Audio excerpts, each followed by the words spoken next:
जब कोई नारी या कोई पुरुष व्रत करता है, उपास करता है, वो किसी भी देवता का उपास करे,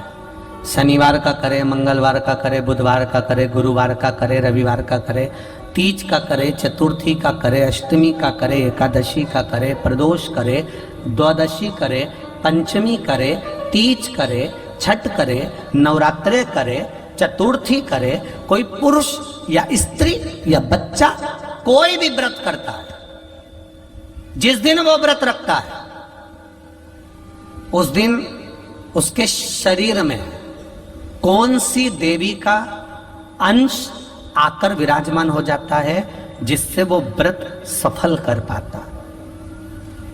बोलो रे भाई, कौन सी देवी का अंश आ जाता है जिससे उसका व्रत, किसी भी व्रत को करे, वो एकादशी करे, द्वादशी करे, प्रदोष करे, सोमवार करे, मंगलवार करे, बुधवार करे, नवरात्रे करे, तीज करे, चतुर्थी करे, छठ करे, प्रदोष करे, दिवाली करे, दशहरा करे, जो व्रत उसको करना है करे, मंगलवार करे, वो कौन सी देवी एक ऐसी होती है, भगवान शंकर की वो कौन सी एक माता, एक देवी ऐसी है जो व्रत करने वाले की तप साधना में साथ देती है और उसकी तप साधना को बढ़ाने का काम करती है। वो केवल एक देवी है, शाकंभरी माता। कौन सी माता है? माता शाकंभरी, केवल एक है जो व्रत साधना तप आराधना करने वाले के साथ हमेशा साथ देने के लिए उसके हृदय में विराजमान होती है, उसके चित्त वृत्ति में बैठी रहती है। भजन का बल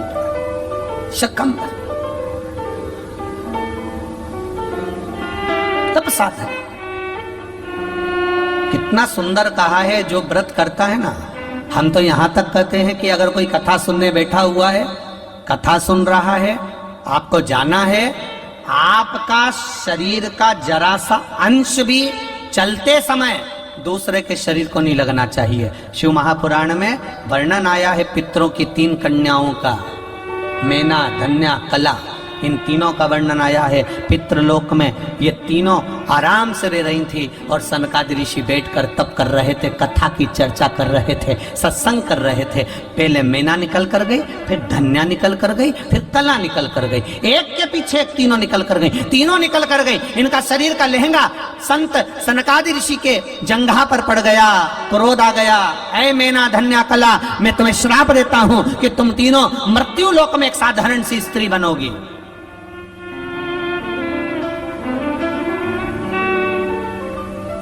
तीनों बिलख रही हैं, तीनों रो रही हैं, तीनों की आंख में आंसू भर